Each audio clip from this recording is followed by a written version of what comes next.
Wholeness, y'all. What's going on, man? Spirit, light, body, I'm for it. All right, y'all. So I was in a meditation this morning, right?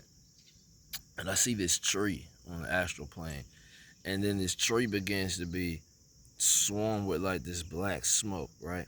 And then the tree begins to transform, and I ping to my consciousness, like, yo, like, what's going on here? And then it replies and it says, the light and the darkness are constantly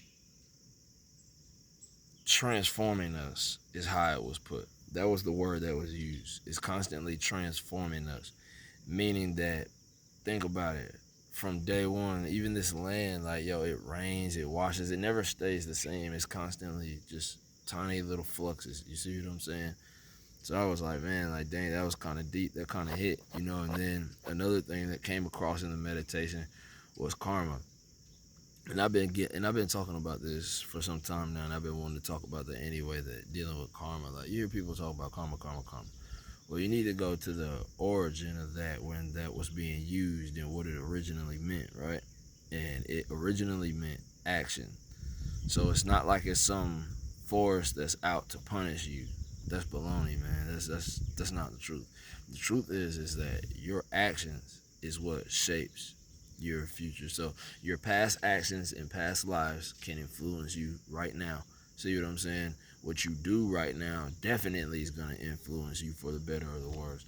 So this is what I was telling you guys when I was getting into the whole spirit thing or whatever, that, hey, don't make this like another enemy, another bad guy in the consciousness again. That's not where you need to be with this. Where you need to be is here, in the holiest of holies, in the control center. Like I told you, the ancients explained that when the soul descends from heaven into the body, it tucks itself in the cossack, and it stays there until King Soul rises again. Because see, when King Soul comes in, it's thrown to the cossacks because of the way that we live today. We wasn't taught the truth about who we are and where we are, right? They got you think you're spinning on a ball and all. This is a realm, man. Like, yo, this is a spiritual realm. This is a place that consciousness chooses to exist. It's a universe, a university for advancement. So you're here learning lessons, right?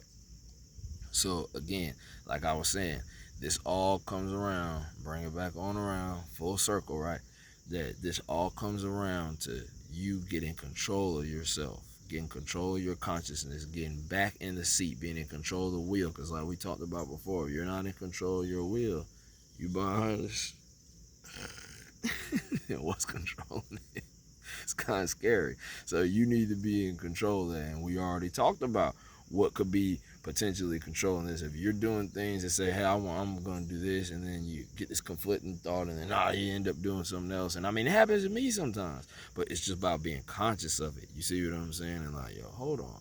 And then that's letting you know you get a cleanse, you get a meditation. Like I told you, you get the cleanse, the Ayurveda. Like I told you, you can get the mind clear. Once you start getting your body cleaned out, your mind starts getting clear. You can meditate. When you can meditate and you can get yourself cleaned out, you can start to see that, hold on, I may be being influenced by other things. And like I said, the more you get your body cleaned out, that stuff will back off anyway, man. I say most of that stuff is coming from pathogens and, bad bacteria, and I mean things of that nature from stuff that you eat.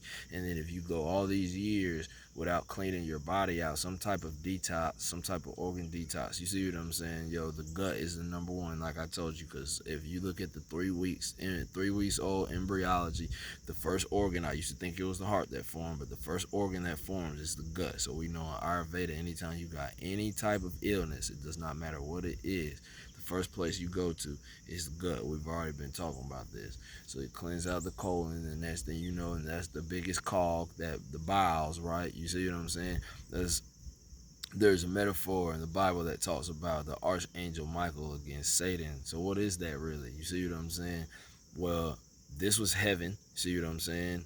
Then the body was earth, and then the torso, was the earth, and then the bowels, you see what I'm saying? The lower part of the body, from the bowels down to the feet, is the netherworld, the underworld, or hell, right? So Archangel Micheal, the heaven, going to war with hell. See what I'm saying? So every day is a battle, because what you put in this, the rest of your body suffers for whatever this does. So if you can't get this in control, this is being controlled by that down there, is where most people's at.